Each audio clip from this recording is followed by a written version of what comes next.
Are you thinking about buying? Have you been thinking about purchasing a home right now in the central Okanagan and you're just not sure when to time it? In this video, in the next 60 days, you should be purchasing a home. Hey everybody, it's Mark Coons here with Selling Kelowna Real Estate Group. And are you thinking about buying? Have you been thinking about purchasing a home right now in the central Okanagan and you're just not sure when to time it? In this video, in the next 60 days, I'm going to go over why right now, in the next 60 days, before Thanksgiving, you should be purchasing a home in the central Okanagan. All right, without further ado, I'm just going to jump right into it. It is Mark Coons here with Selling Real Estate Group, and we're going over the real estate market here from July of 2023. We're going to go over some stats here, but we're also going over these stats. We're going to look into the future and tell you right now. And I'm not trying to motivate you. If you're not desperate to buy, you might not have to buy. So it's going to be independent to everybody. But I'm talking about the people that have to buy, or you waiting for the market to crash. You're going to be waiting a long time for the market to crash, and we'll get into that by the end of the video too as well. Why the real estate market here should not crash in the Okanagan. Might crash in other areas, but likely not going to crash in the Okanagan.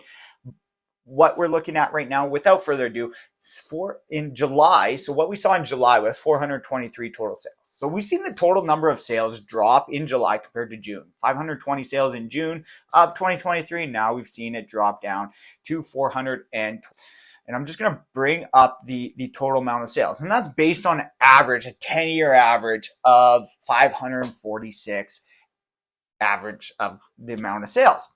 As you can see, we've seen the trend in May and June. The sales in July were down from May and June, but very similar to March and April of 2023, as you can see here. So we had very similar amount of sales in July compared to those months. Where we are seeing a little bit of a shift in the last couple of months is in the inventory. So this is total active number of listings. On the right-hand side here, we have the 10-year average. Right here is the actual number of active listings, what we're looking at. So in July, we had 2,766 active listings, and we're creeping up and getting close to that 10-year average amount there. We're up, if you can see, month over month, we're about up 100 to 200 listings every month over month for the entire 2023 year. A lot of that's probably likely because of the interest rate increases, what we've seen. Hopefully, looking at interest rate increases, if you can predict what the Bank of Canada will do, they're expecting no more rate increases. They're expecting a hold. Bank of Canada reached a 5% interest rate, kind of maybe what they're looking for the whole time there. And so what we'll see is if that'll continue.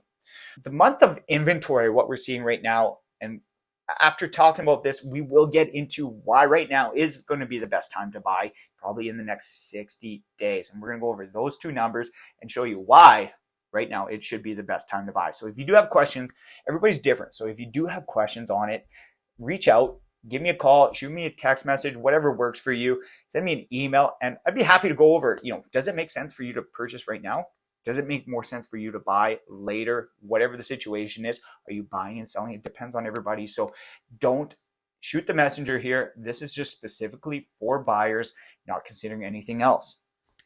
Months of inventory right now is at 6.54 months of inventory. So that's right in more of that balanced market. So the last couple months has really been trending from a seller's market to a little bit more of a buyer's market. So we're at 6.54 months of inventory, but that can also change on the dime. That's where we're seeing this inventory increase, and the amount of sales kind of dropped a little bit.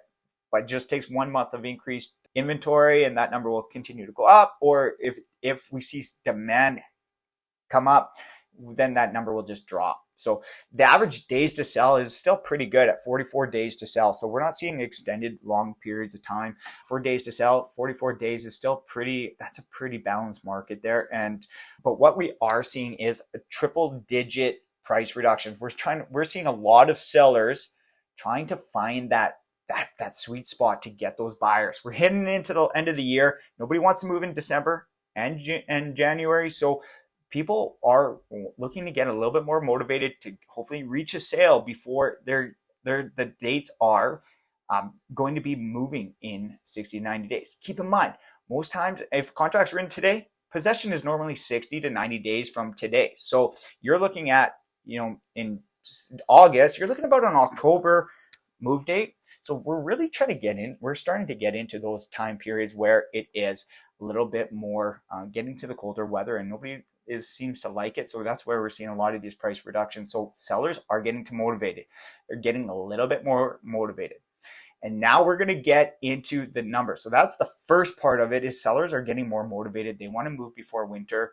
You can really determine it. And we've seen triple digit price reductions, $100,000, $200,000 price reductions. All depends on the percentage of the amount of the price, but we are seeing it. Properties come down 10% just from listings. And now we're getting into, this is the numbers why. So active number of listings. If you look here, the 10-year average, 2,867 for July. Okay.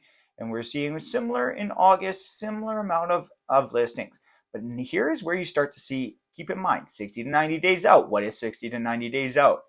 Where are we getting into the marketplace? In September, you see the amount of listings drop, 2,685.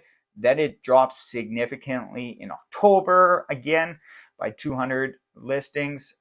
And then it drops another 200 listings. And then it drops another 400 listings come December. Nobody likes to sell in December. People, only the really motivated will sell in December. So we see the motivated really come out in December. That is also a good time to buy. That's when we purchased our personal residence as well. You can find some good buys in December, but this is where we're really going to leverage. And why I'm saying in the next 60 days, right now I'm videoing this, recording this on August 1st here. And why in the next 60 days, so before the end of September, why we should be buying, because we're seeing the highest amount of inventory. If we start hitting into that October, the inventory is going to slowly come down. And especially as after you hit Thanksgiving here, then it's just the market starts to slow. The weather takes a turn, and the market just does start to slow. Less buyers out there, less people traveling too. Oklahoma freezes up, and then you can't really get here. So it starts to be a little bit more hit and miss. And we're looking at the activity here. So we see the highest amount of activity is in August, which is matched by the amount of listings. September also has the 501 total sales on the 10-year average and 475 in October. So as you're seeing price, homes coming off the market, homes were coming off, 100 to 200 homes every month over a month as we head into December. And the amount of sales had, not dropped that significantly in these 3 months. So you do get a decent amount of the highest amount of inventory, but you're also competing with that many more buyers. So if you had 501 sales in August and September, there's 2,800 listings there. And then if you look at here, 2,600 listings, you're still doing better than the competition at 876 listings there. So that is right now. Why is the best time to buy right now is because in the next 60 days, we're going to start to see more listings coming off the market. There's going to be an increased competition here, and we're starting to see people that do need to buy. There's going to be people that do need to buy and some people that don't need to buy. And maybe people are just looking for good deals and they're willing to do it, and that's the timing that works for it. But we are starting to see those motivations increase for the sellers. Right now is a good time because people are thinking about December. They don't want to spend another winter in their home. They want to be moved by then. So it is a good time to get into the market right now. You can always just go variable, and then you can always refinance when rates do come down. Or if you do have a home currently, there's ways you can leverage it. Everybody's going to be in a different situation. Right now, if you are rate focused and you're worried about prices being too high, prices are probably not going to be coming down from here, because what we've been seeing in the last few years is permanent residents moving to Canada. Canada is over a 40 million population. We're increasing, and the government of Canada does have strong growth aspects to it. And we're not even including the migration where we're seeing where 30,000, 60,000 people are moving from Eastern Canada to Western Canada here, and they're following and coming to Vancouver, but then we're also seeing that trickle effect of people also coming to the Okanagan here. So right now is a good time to buy in the marketplace if you do need to get in. If you don't, you can wait it out, try and time it out, but you might be kicking yourself, because anytime you try and time the market, you're going to be burned.